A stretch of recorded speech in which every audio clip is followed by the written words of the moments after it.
everyone, welcome back to my channel. My name is Heather and today I'm here to talk through all of the books that I read in February. It didn't feel like a very good reading month, but I actually read more than I thought, once again, because the library came through and I read a lot of digital books. So I am going to go through them in, I'm honestly not sure what kind of order, but I do have a list here to help keep me on track. The first exciting announcement in terms of audiobooks is that I finished Jonathan Strange and Mr. Norrell at the beginning of February. I finally listened to that last little chunk that I had left. Oh my gosh. Beautiful.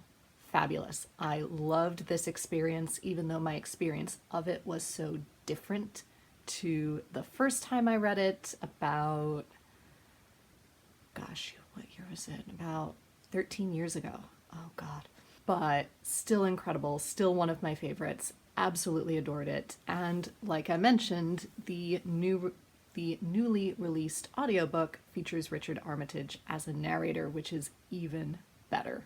I also finished listening to Vagabond, which is Tim Curry's memoir, as read by himself, which made it extra special, also at the beginning of February. That was an amazing book. I loved hearing about all of his different projects, the ones that I am familiar with, like, of course, Rocky Horror Picture Show and Muppet Treasure Island and Clue, but also ones that I wasn't as familiar with, like the fact that he played Mozart when Amadeus came to Broadway in the 80s, 90s. Or the fact that he voiced Mr. Curry on a cartoon version of Paddington in the 90s, in addition to playing Nigel Thornberry on The Wild Thornberrys. I think what made this extra special is realizing how much of a lover of words he is. His writing is just stunning. His word choice is fabulous. He's incredibly funny, and I highly encourage you to give it a listen if you can. Then, like I said, I had some ebooks come in, and the first one I read was The Paris Express by Emma Donoghue. I've quite liked a lot of her work, though I've by no means read all of her work, and certainly not a lot of her famous ones. This is her newest release, I believe, and all I knew going in was that it's about some sort of train crash in the late 1800s, and the train is obviously heading to Paris. Beyond that, I really knew nothing, and Shelley Swearingen actually recommended this book, and she said it's actually better to go in knowing as little as possible. And she's absolutely right, because not knowing exactly what's going to happen just builds the tension. It's a relatively short book, but the tension builds so perfectly. You're meeting all of these different characters as they're getting on the train and you find out their reasons why, or people who are working on the train and you see their perspective. And all of these stories start intertwining and you start learning more and more about each character, and suddenly you realize, oh my gosh, that's happening. And then I could not put that book down. And there is such an awesome twist at the end, at which point I realized, oh yes, I had heard about this event before, but it wasn't what I thought it was going to be. It is fantastic. If you are in the mood for that sort of historical novel, absolutely pick it up. I also finally read Welcome to the Hyunam-dong Bookshop by bo-reum, and I believe it was translated from the Korean by Shanna Tam? I hope I'm remembering her name properly. This was actually my second attempt at reading it. It had come in once before and I just did not have the time to get to it. So I returned it and put it on hold again. And now I finally read it. It seemed like a very sweet, cozy book, and that is pretty much what it is. It's mainly about a young woman being, in her early 30s maybe, so around my age, who has a nervous breakdown, quits her job. This leads to her also getting divorced. And in the midst of her trying to figure out what she wants out of life, she opens a bookshop.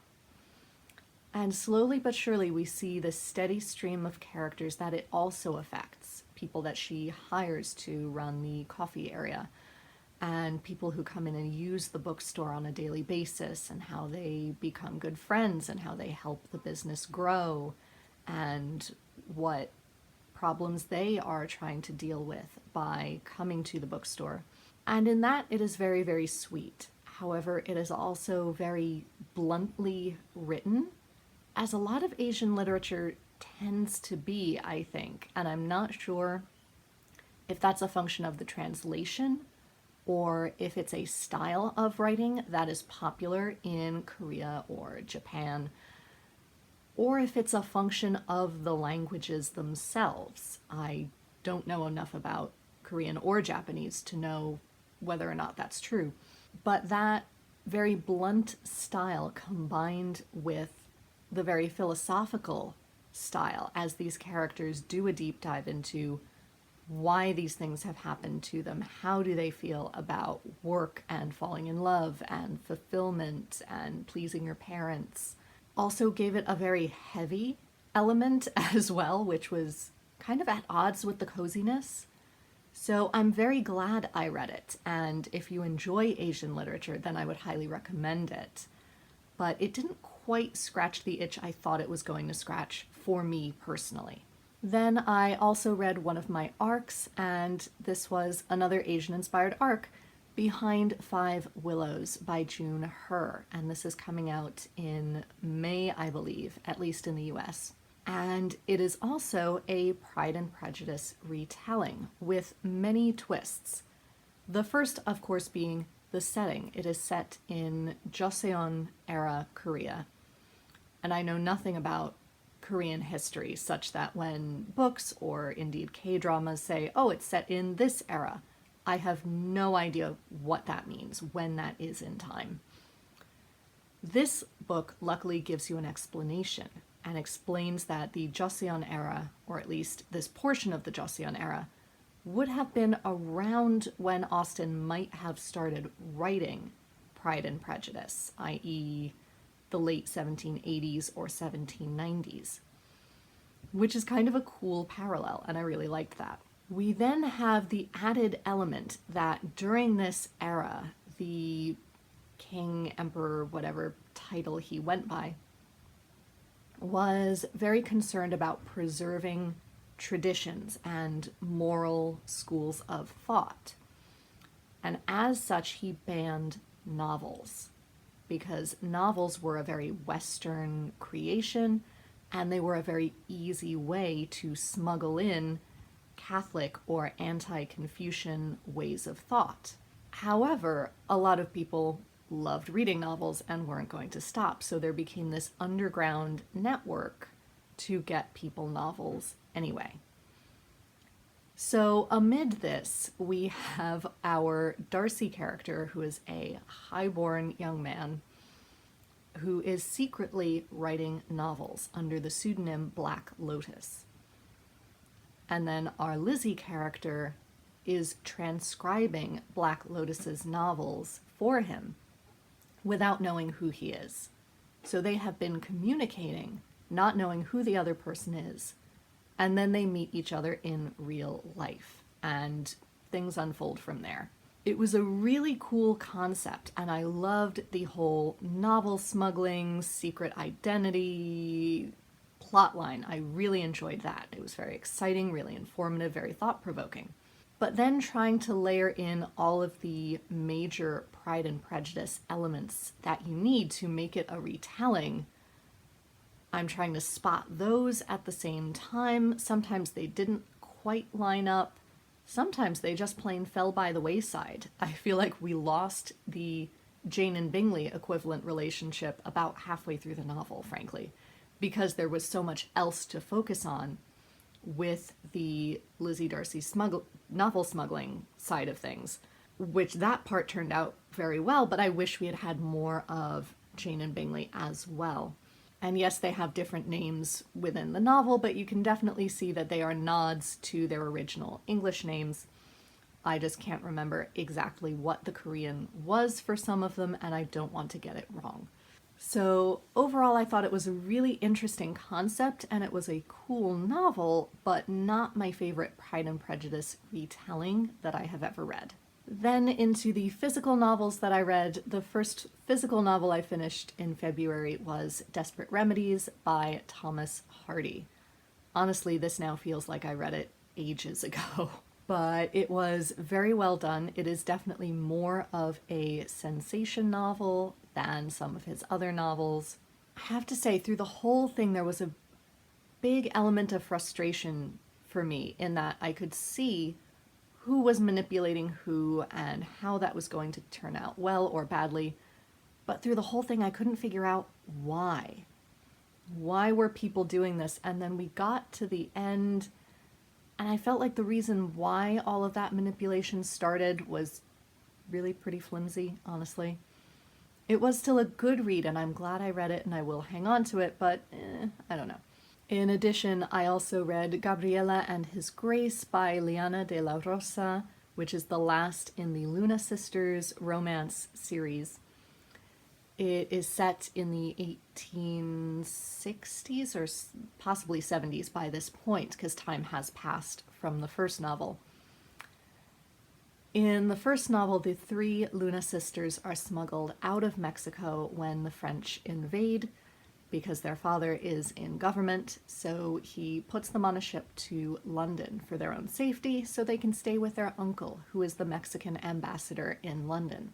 And while they are there, each sister has her own love story, and each novel follows each sister. So we are now on the youngest sister of Gabriela, and of course, many things have happened by this point in the previous two novels that have also affected her, which I can't go into. But the long and short of it is, Gabriela decides to go back home to Mexico for a variety of complicated reasons, but ultimately to see her parents and one of her sisters who has also moved back since, because the political situation has improved quite a bit, they feel like it's safe. However, she still needs a chaperone. And so her new brother-in-law sends one of his friends, who we've seen briefly in the other novels, to go with her, and her female chaperone as well. He also has his own business concerns in Mexico to follow up on, so this is a natural choice. However, in the previous two novels, we have seen that Gabriela cannot stand Sebastian. She thinks he is an absolute rake and a terrible human, does not want to be around him, and makes it very plain. However, being stuck on a ship together for so long, inevitably she discovers that he is not all that she thought he was, and that there is much more to him than that. And then, of course, facing her parents when she does arrive home, with whom she has not had the easiest relationship. And things build from there, of course. I have to say, I loved this novel. I didn't always love Gabriela when she was a side character in the other two novels, but getting to see things from her perspective in this one really changed my opinion of her, and I loved them both. I loved her, I loved Sebastian, I love how their relationship grew. These are incredibly spicy novels, if that matters to you, but I thoroughly enjoyed the time I spent in this book. And lastly, I am currently reading The Ballroom Blitz by Anton Dubak. I am about that far in. I still have a ways to go. I am quite enjoying it, although I am slightly nervous to continue it because I feel like the plot could go in a certain direction with two of our characters, and I really would like it not to. But I can't say yet. It could do any number of things. So I will let you know at the end of March how it turned out and how I felt about it. But that has been a summary of my reading this past month. Let me know down below what your favorite read of the month has been, or if you have any recommendations for me based on the books I've mentioned here. Or if you are looking for a good recommendation. Until next time, be safe, be well, and happy reading. Bye everyone.